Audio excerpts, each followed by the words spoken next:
네, 오늘 말씀의 제목은 끝까지 견디는 자는, 이런 말씀 제목 가지고 함께 말씀을 나누도록 하겠습니다. 날씨가 많이 추워졌습니다.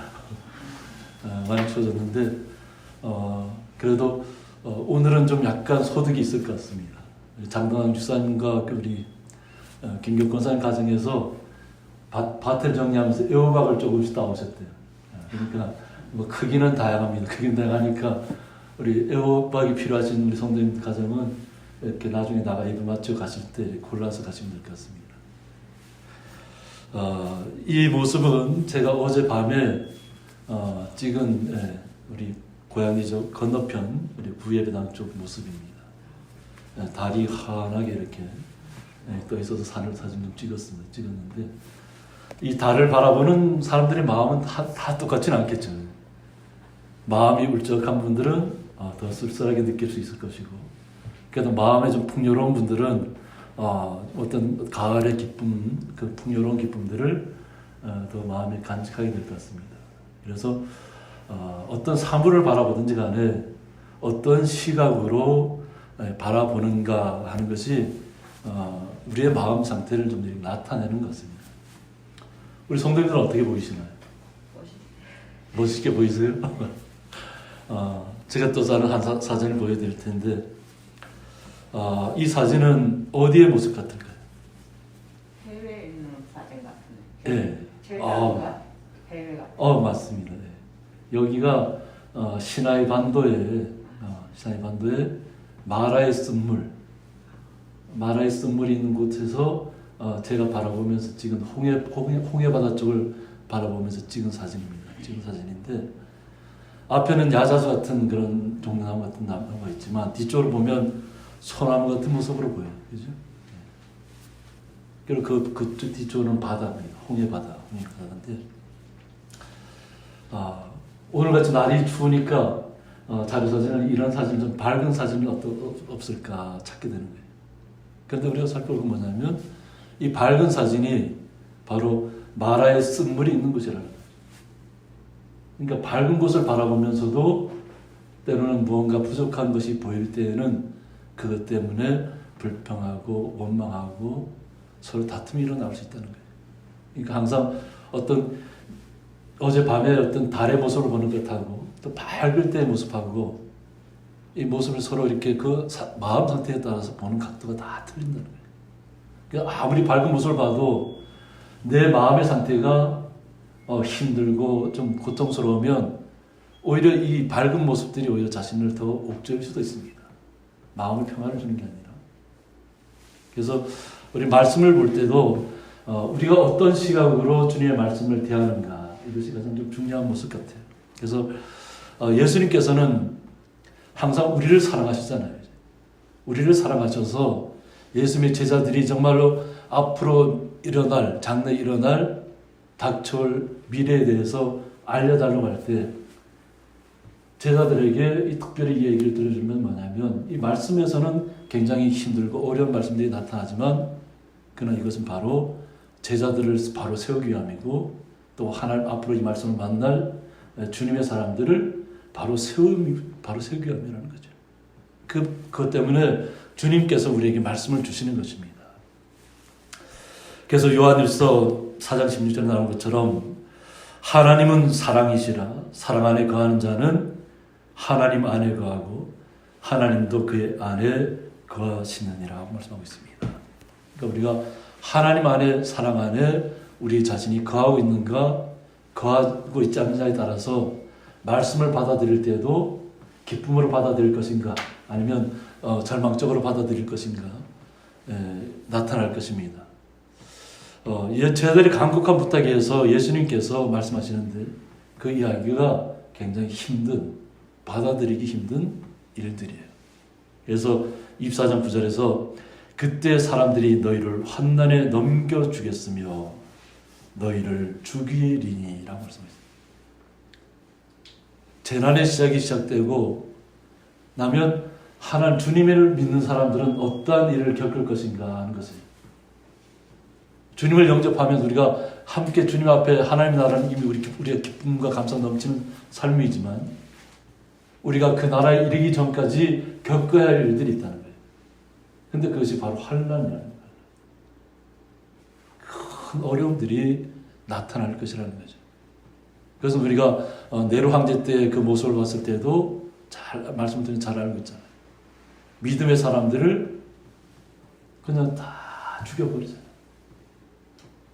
자신의 정치적인 그것을 권위를 어떤 세력을 지키기 위해서 많은 믿음의 사람들을 십자가에 묶어서 나무에 묶어서 그냥 꽁꽁 묶어서 결국은 다 불태워버리는 일까지 있고 때로는 사자의 먹이로 내던지잖아요. 그리고 그것을 보고 많은 군중들이 로마의 군중들이 환호하죠. 사람을 죽이는 데 서 있어서 로마의 사람들이 거기에 다 그것을 보며 즐겼다고 하는 거예요. 죄책감이 없이. 그러니까 주님의 사람들은 주님을 믿었다는 것 때문에 때로는 이런 어려움도 겪을 수 있다고 하는 거예요. 그런데 그것을 당하는 그 순교자들의 모든 기록을 보면 그냥 기쁨으로 그것을 받아들였다는 거예요.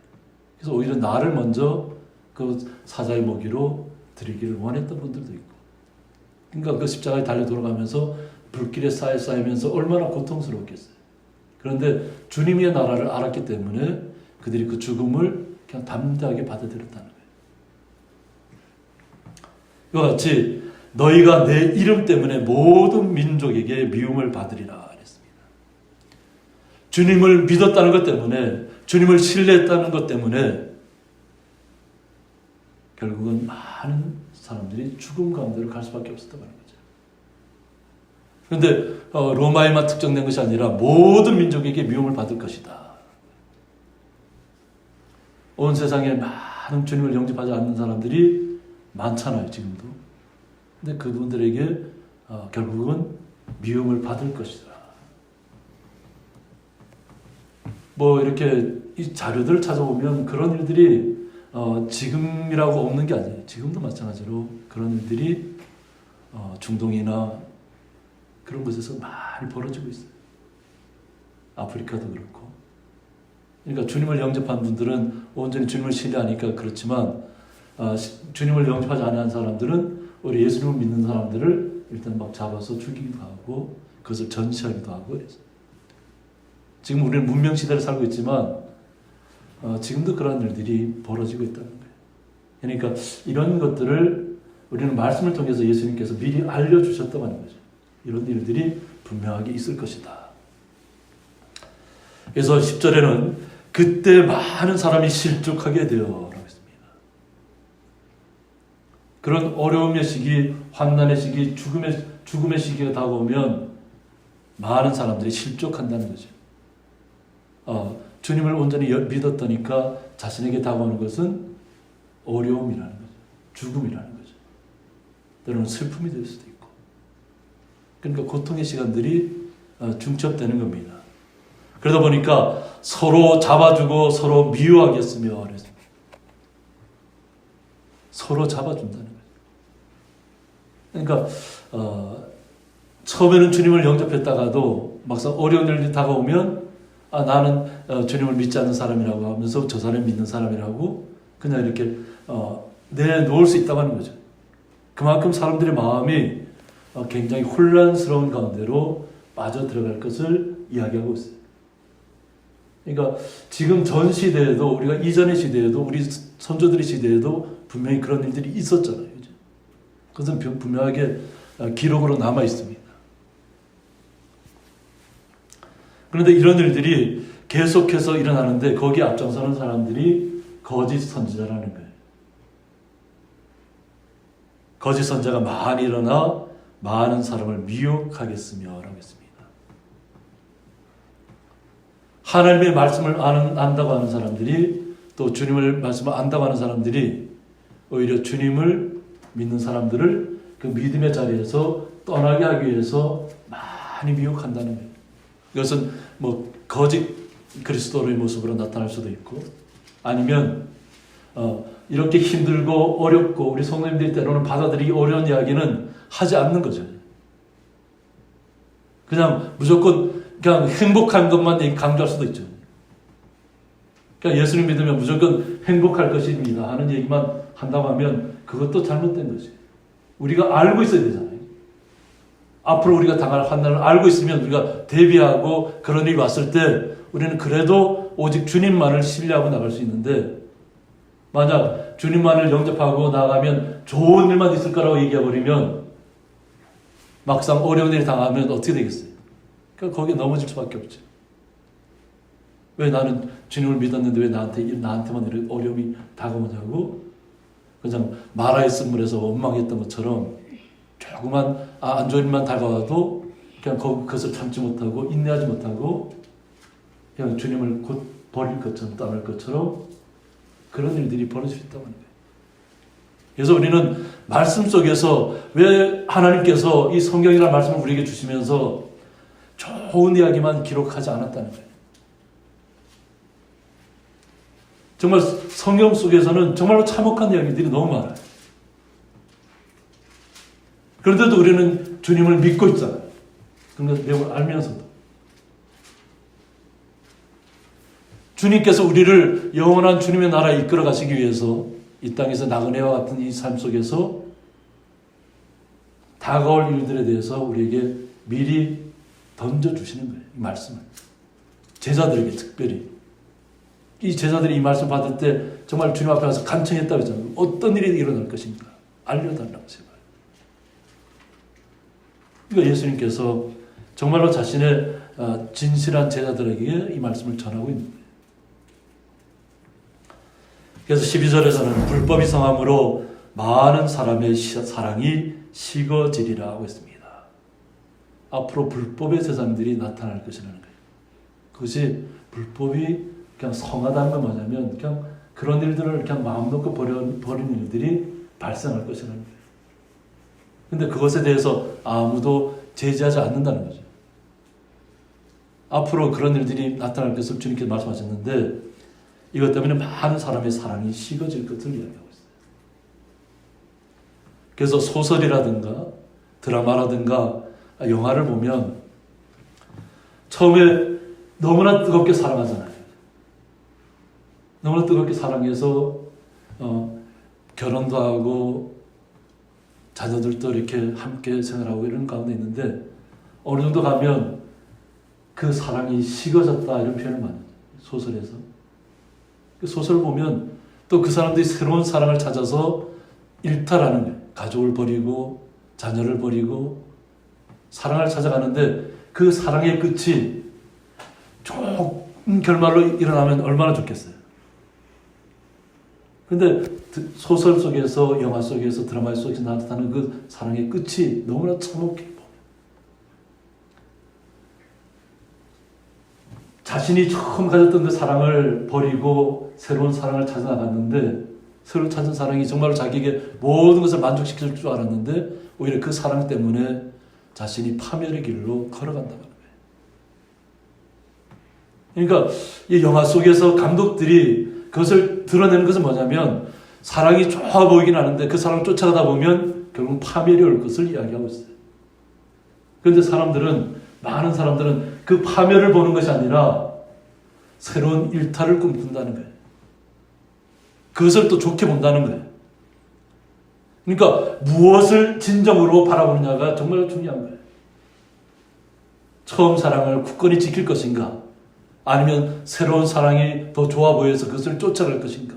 그러다가 멸망할 것인가? 우리는 주님의 사랑 안에서 이런 일들을 세상에서 일어나는 일들을 온전하게 바라보셔야 될 줄 믿습니다. 그래서 많은 사람들이 그런 이야기들이 많아요. 사람과 어떤 처음 만났을 때 딱 0.3초가래요. 사랑을 느끼는 시간들이. 그런데 그 시간에 어떤 사랑의 시간을 갖다가 어떤 분들이 자꾸 시간을 정해놔요. 그래서 어떤 분들은 한 3년만 지나가면 그 사랑은 다 식어지고 없다는 거죠. 그 다음부터는 그냥 가족 간에 서로 처음 그 사랑은 다 잊어버리고 그냥 전투가 벌어지는 거예요. 전투가. 내가 언제 사랑했냐고 하는 것처럼. 그리고 그것을 당연한 것처럼 받아들이는 거예요. 그래서 가족 간에도 서로 사랑스러운 모습 바라보는 것이 아니라 그냥 죽일 듯이 바라보는 경우도 많이 있다는 거예요. 그래서 그 가정들이 계속해서 파탄이 일어나요. 이것은 우리나라뿐 아니라 전 세계적인 그런 시스템 자체가 그렇게 돼 있어요. 제가 일본에서 한 1년 동안 살아갈 때, 일본은 뭐 너무나도 개방적인 나라잖아요. 그래서 항원의원이 있더라고요. 항원의원. 그래서 그날 정년이 딱 퇴임하고 나면 남편 입장에서는 이게 퇴임하고 나면 좀 가정에서 좀 편안하게 좀 그동안 고생했으니까 살아야 되겠다 이런 마음을 딱 갖고 있는데, 딱 부인이 딱 퇴직하고 딱 나면 부인이 딱 남편에게 내리는 것이 뭐냐면 이혼장이더라. 그래서 그런 일들이 일본에서만 특별히 일어나는 일들인 줄 알았어요. 그러고 나서 세월이 쭉 지나다 보니까 우리나라도 그와 같은 시절이 도래했다고 하는 거예요. 그동안 힘들게 살았으니까 이제 이혼하자는 거죠. 나는 새로운 사랑을 찾겠다는 거예요. 그러면서 그것을 당연하게 여기는 시대가 되어버렸어요. 그러다 보니까 우리가 사는 세상이 그냥 이혼율이 그냥 결혼율하고 거의 엇비슷하게 나가는 것 같아요. 결혼하는 분이 있으면 이혼하는 분도 그만큼 수가 증가하고 있다는 거예요. 근데 그것에서 행복을 누릴 줄 알았는데 행복하지 않다는 거죠. 새로운 사람을 만나도 그것이 서로에 대한 애정으로, 서로에 대한 위로로, 감사로 감싸주고 부족한 면을 서로 채워주려고 노력하지 않으면 그 사람은 얼마 못 간다고 합니다. 우리는 하나님께서 이 말씀들이 우리가 잘 받아들이셔야 돼요. 그래서 지금 있는 사람을 귀하게 여기셔야 될 줄 믿습니다. 새로운 세상을 꿈꾼다고 해서 그 세상이 새로운 곳에 가져다 주지 않아요. 결말들이 다 그래요. 소설이나 드라마나 영화가, 또 현실도 그렇고. 새로운 일탈이 꿈꿨던 그 시간들이 오히려 자기를 더 깊은 파멸의 속으로 몰아넣고 있다는 거예요. 그런데 많은 사람들이 그것을 아무렇지도 않게 받아들인다는 거예요. 그게 이미 불법이 성한 시대가 도래했다는 거예요. 죄를 죄로 인식하지 못하는 시대가 도래했다는 겁니다. 그러나 우리 주님의 사람들은 어떠한 모습으로 살아가야 되냐면, 로마서 15장 14절에 보면, 내 형제들아 너희가 스스로 선함이 가득하고 모든 지식이 차서 능히 서로 권하는 자임을 나도 확신하노라 하고 있습니다. 이것은 예수님께서 승천하신 한 50년 정도 지났던 시기예요. 사도 바울이 로마에 있는 믿음의 사람들에게 보낸 말씀이에요. 형제라는 거죠.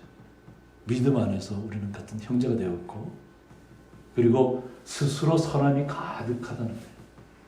주님의 사람들이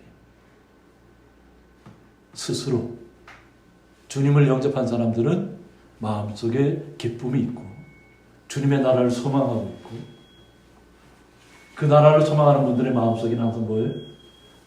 주님께서 선하시기 때문에 우리도 선한 마음을 가지고, 그런 마음을 가지고 우리 주변의 사람들을 바라보아야 될 줄 있습니다. 주님의 사람이 비뚤어진 시각을 가져서는 안 된다는 거예요.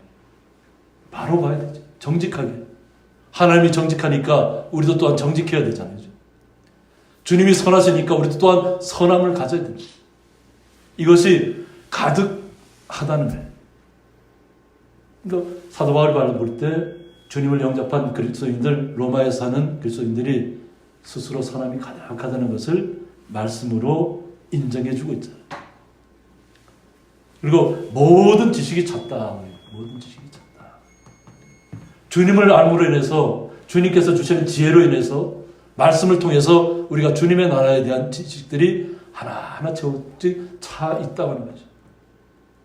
우리가 말씀을 통해서 이 땅에 사는 삶과 하나님의 나라의 삶이 어떤 것을 잘 이해를 하셔야 돼요.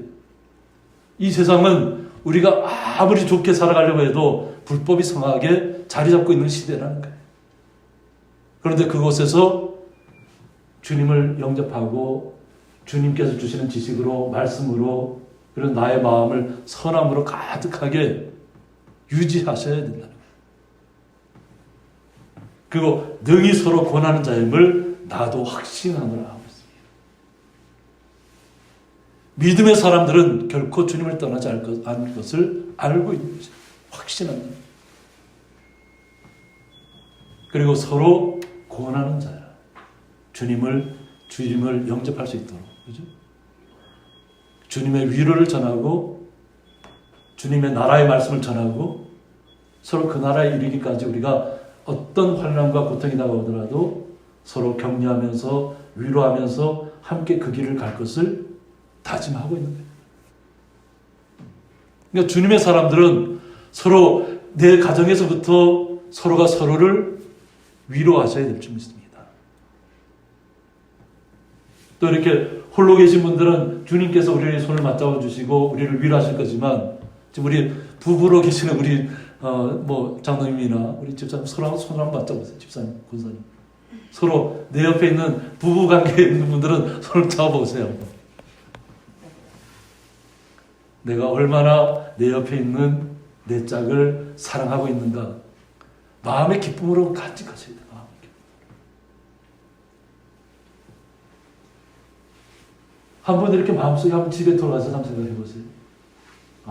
내가 남편에게, 내 아내에게 얼만큼 내가 사랑스럽게 대하고 있는가. 기쁨으로 대하고 있는가. 그리고 홀로 계신 분들은 주님이 나와 함께 하신다는 걸 잊지 마시기 바랍니다. 주님이 나와 함께 하시고 내 아픔이나 고통이나 슬픔도 함께 위로자로 우리를 바로 말씀 속으로 채워주실 것을 깊이 느끼시면 주님의 그 감동이 우리를 날마다 새롭게 하실 줄 믿습니다. 다시 본문 말씀으로 돌아가서 보면 24장 13절에서 그러나 끝까지 견디는 자는 구원을 얻으리라 하고 있습니다. 아무리 이 땅에 불법이 성하고 사랑이 식어지는 시대가 되었다 할지라도 주님만을 끝까지 믿고 신뢰하고 또 믿음의 사람들끼리 서로 붙잡은 손을 놓지 않으셔야 돼요. 그죠? 서로 확신하는 가운데 서로에게 힘이 되어주시고 서로에게 위로자가 되어주시고 서로에게 격려자가 되어주시고 그러니까 내 자녀들을 위해서도 마찬가지예요. 우리 자녀들을 위해서도. 우리의 자녀들도 주님의 자녀로서 굳건히 서야 되잖아요. 뿌리를 굳건히 박아서 그 어떤 어려움에 와도 흔들지 않는 믿음을 가져야 되잖아요. 주님께서 약속하신 뭐냐면 그 나라에 이르기까지 많은 어려움들이 이를 것인데 그 어려움들을 잘 이겨내려가는 거예요. 그걸 끝까지 견뎌내려가는 거예요. 그러면 우리에게 약속된 것은 뭐냐면 구원이라는 거예요. 하나님의 약속이라는 거죠. 그러니까 우리는 주님에 대한 신뢰를 절대 놓치지 말아야 한다는 거죠. 끝까지 붙잡아야 된다. 그래서 언제까지 견뎌야 되냐면 14절에서 이 천국 복음이 모든 민족에게 증언되기 위하여 모든 민족에게 증언되기 위하여 온 세상에 전파되리니 그제야 끝이 오리라고 했습니다. 주님의 말씀이 온 세상에 전파되어야 된다는 거죠. 우리가 생각할 때는 그런 이야기를 많이 하잖아요. 북한만 다 온전하게 전파되면 끝이 올 것이다. 그런데 우리가 착각하는 게 있어요. 복음이 어디에 먼저 전파됐어요? 우리가 따져보면 이북 쪽에 먼저 전파됐어요. 오히려 그곳에 복음이 충만했어요. 그런데 오히려 거기에 핍박이 오고 환난이 오고 고통이 찾아왔기 때문에 그것을 피해서 남쪽으로 내려온 거예요. 오히려 예전으로 따지면 북한은 이북 쪽은 너무나도 잘 사는 곳이었어요. 지하자원도 많고 뭐든지 풍부하고. 그런데 이 남쪽은 오히려 그 당시에 비하면 정말로 피죽이라도 끓여 먹어야 되는 어렵고 힘든 보릿고기를 넘어가야 하는 그런 시절이었어요. 그런데 믿음의 사람들이 남쪽으로 내려오면서 복음이 전파되고 그러면서 기쁨으로 주님의 말씀을 영접했다고 하는 거죠. 받아들였다고 하는 거죠. 그런데 지금은 완전히 역전되어 버렸잖아요. 우리는 복음을 받아들이고 나서 세계에 손꼽을 수 있는 그런 민족으로 발전했어요.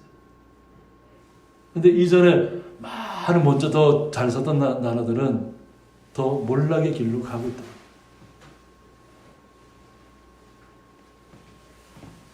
복음이 어느 곳까지 전파됐는지는 우리는 알 수 없어요. 우리는 따져보면 복음이 이북까지만 전파되면 끝날 것처럼 얘기하지만 실제는 그것이 먼저 복음이 전파됐던 것이에요. 아직까지도 복음을 받아들이지 못한 곳이 있을 수 있다고 하는 거죠. 그래서 우리가 판단하는 것이 아니라 우리는 어떠한 가운데 있다 할지라도 흔들리지 않는 믿음을 가지고 오직 주님만을 오실 날을 소망하면서 이 땅에서 서로 위로하고 서로 격려하고 따뜻하게 손을 맞잡아주고 어려움을 당하면 더 위로해 줄 수 있는 그런 마음을 가진 거죠. 나의 마음속에 주님이 함께 하심으로 내가 더 주님의 지식으로 충만하다고 생각한다면 더 위로자가 되시고 더 격려자가 되셔야 돼요. 그리고 전파자가 되셔야 돼요. 내 삶을 통해서 나의 한마디 말을 통해서 오늘 로마서 15장 21절 보면 기록된 바 주의 소식을 받지 못한 자들이 볼 것이요 듣지 못한 자들이 깨달으리라 함과 같으니라고 했습니다.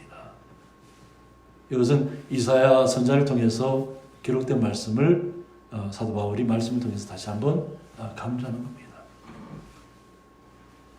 주님께서는 항상 말씀을 통해서 먼저 선포하셔요. 그리고 그 선포된 말씀을 확증하시는 거예요. 선포된 말씀. 그래서 주의 소식을 받지 못한 자들, 아직까지도 우리는 주님의 말씀을 받아들였지만 아직까지도 받지 못한 자들이 볼 것이라는 거예요. 그리고 아직까지도 주님의 말씀을 듣지 못한 자들이 말씀을 듣는 순간에 깨달을 것이라는 거예요. 그러니까 우리 성도님들이 하는 일들은 아직까지도 주님을 영접하지 못하는 분들이 있다면 그들이 볼 수 있도록, 주님을 볼 수 있도록 말씀을 통해서.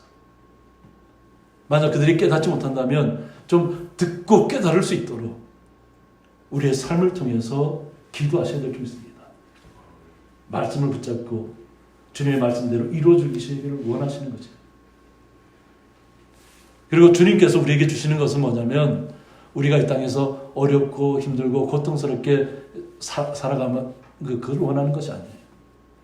오늘 본문의 말씀은 굉장히 어렵고 힘들고 참혹하게 다가오고 있지만 결국은 뭐냐면 로마서 15장 13절의 말씀처럼 소망의 하나님이 모든 기쁨과 평강을 우리가 바라는 하나님, 그죠? 주님을 바라보고 있잖아요, 날마다. 그 소망의 하나님이 모든 기쁨과 평강을 믿음 안에서 우리 성도 하나님께서 우리에게 주시는 것은 뭐냐면 기쁨을 주시기를 원하는 거예요. 모든 기쁨. 그리고 모든 평강이죠. 주님께서 우리를 향하신 뜻은 뭐냐면 모든 기쁨과 모든 평강을 어디에서 얻으라고요? 믿음 안에서. 너에게 충만하게 하사. 믿음 안에서 우리 성도님의 마음속에 충만하기를 원하신다는 거예요. 그래서 우리가 이 땅에 살아가면서 말씀을 들을 때 어렵고 힘든 말씀을 통해서 이 말씀을 갖다 내 자신이 더 이렇게 침잠해지고 뭐 그것 때문에 고통스러워지고 이런 것을 원하는 것이 아니라 그런 것이 분명하게 있을 것인데 그러한 것이 온다고 할지라도 흔들리지 않는 믿음을 가지라는 거예요. 주님께서 이미 미리 말씀으로 우리에게 알려주시는 거죠. 그리고 우리에게 갖기를 원하시는 건 뭐냐면 기쁨 가운데 거하라는 거예요. 기쁨 가운데. 주님께서 주시는 평강으로 믿음 안에서 충만하기를 주님께서 원하시는 거예요. 그리고 성령의 능력으로 소망이 넘치게 하시기를 원하노라고 했습니다. 성령의 능력으로. 우리가 주님을 영접할 때 우리와 함께 하시는 분이 성령님이잖아요. 우리의 마음을 감동시켜 주시고 우리를 믿음 가운데 이끄신 분이 성령님이시라는 거예요. 그러니까 주의 성령의 능력으로 우리의 마음속에 소망이 넘쳐야 된다는 거죠. 우리 성도님들 서로 한번 내 모습은 우리가 우리 스스로를 볼 수 없잖아요. 그죠? 한번 우리 옆에 있는 성도님들의 모습을 한번 바라보세요. 내 옆에 있는 성도님 모습이 어떠한 얼굴 모습을 하고 있는지, 기쁨으로 지금 나타나고 있는지, 아니면 슬픔으로 나타나고 있는지, 어떤가요? 말씀을 들을 때 너무 힘들게 받아들이지 마세요. 이것은 주님께서 우리에게 이러한 일들이 분명히 있어야만 된다는 것을 알려주시는 거예요. 근데 이러한 일들 속에서 오직 주님만을 바라보라. 주님만. 그리고 기쁨 가운데 우리 성도님들 스스로가 환하게 한번 웃어보세요. 아마 내 마음속에서 못한 주님 때문에 오늘도 기쁨 가운데 걸어가고 있다는 것을 느끼셔야 돼요. 우리가 들려오는 뉴스라든가 이런 소식들은 안 좋은 소식들이 너무 많아요. 그렇지만 우리의 마음은 어떻게? 주님을 의지함으로 주님의 말씀을 소망 가운데 우리가 모시고 있음으로 인해서 항상 기쁨으로, 감사로, 즐거움으로 나타나야 됩니다. 주님께서 이미 그 말씀을 알려주셨구나. 우리에게 미리 대비하라고. 우리도 똑같이 막 그 안 좋은 소식이 들려올 때마다 거기에 따라서 막 우리의 생각과 모든 생각이 그냥 가라앉는 것이 아니라 그럴수록 더욱더 주님을 의지하시고 내가 온전히 주님 앞에 말씀 가운데 온전히 서서 믿음 가운데 온전히 서서 내 안에 주님께서 나를 지키시고 나를 보호하시고 나를 위로하시고 나의 생명을 지키고 있다는 것을 우리 성도님 스스로가 깨달으셔야 돼요. 그래야만 그 주님의 그 능력을 우리가 나타낼 수 있잖아요. 우리가 주님의 능력을 신뢰하지 않고 있는데 어떻게 우리의 모습 속에서 그런 즐거움이 나타나고 기쁨이 나타나겠어요? 어떻게 감사가 나타나겠어요? 우리가 주님을 신뢰할 때만, 주의 말씀이 나를 주장할 때 주의 성령의 능력이 우리 성도님의 마음을 기쁘게 하시고 감사가 넘치게 하실 것이고, 그 어떤 어려움과 고통의 시간이 온다고 할지라도, 환난이 온다고 할지라도 주님의 말씀대로 이겨내실 줄 믿습니다. 함께 기도하겠습니다. 끝까지 견디는 자라는 말씀을 통해서 주님께서 저희들에게 들려주신 이 말씀을 다시 한번 마음속에 깊이 간직하고자 합니다. 주님께서 간절히 바랬던, 듣기를 원했던 제자들에게 이 말씀을 증가하셨던 것처럼 복음을 받아들인 저희들도 또한 앞으로 다가올 어떤 어려움과 환난이 있다 할지라도 우리의 마음을 힘들게 하고 우리의 사랑을 식어지게 하는 일들이 벌어진다고 할지라도 우리는 그런 것에 휩쓸리지 아니하고 오직 주님만을 신뢰함으로 믿음 안에서 기쁨과 감사로 걸어갈 수 있도록 주의 성도들의 마음을 굳건히 잡아주셨고 위로해 주시고 새롭게 하시고 성령님의 능력으로 함께 하여 주옵소서. 예수님의 이름으로 기도드리옵나이다. 아멘.